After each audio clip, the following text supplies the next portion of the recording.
Hello hi guys, நான் தான் உங்கள் டிஎஃப்சி ட்ரேடர். அதாவது மார்ச் 11 செல் என்ட்ரி தான் பார்த்துட்ருக்கேன். மணி பார்த்திங்கன்னா 11 மணி ஆகுது, 11:01 ஆகுது. நிஃப்டி தான். ஸோ எஸ்எல் அதே தான், 10 பாயிண்ட் எஸ்எல்.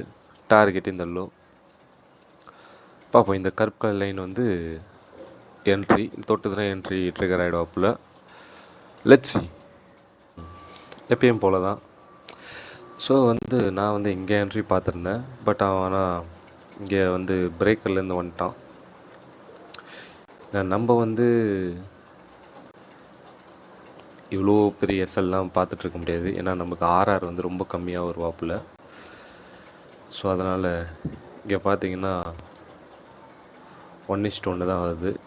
நம்ம ஏன்னா அந்த ஆர்ஆர்லாம் நம்ம ஃபாலோ பண்ணுறதில்ல. ஸோ அதனால் இந்த ட்ரேடு என்ட்ரி மிஸ் தான். ஸோ பார்ப்போம். மணி 11:20 ஆகுது. குட் செட்டப் வந்தால் ட்ரேடு, இல்லைனா நோ ட்ரேடு. டைம் பார்த்திங்கன்னா 2 மணிக்கிட்ட ஆயிடுச்சு. எந்த ஒரு என்ட்ரியுமே கிடைக்கல. இந்த இடத்துல நமக்கு ஒரு என்ட்ரி மிஸ் ஆச்சு. ப்ரீவியஸ் வீடியோவில் பார்த்துருப்பீங்க. ஓகே, நம்ம செட்டப் வராமல் ட்ரேட் அட்டன் பண்ணக்கூடாது. இன்றைக்கி வந்தோம் ஏதோ பை அண்ட் செல் பண்ணோம் அப்படின்னு பண்ணக்கூடாது. செட்டப் கிடைச்சா ட்ரேடு, இல்லைனா நோ ட்ரேடு. தேங்க்யூ, பாய்.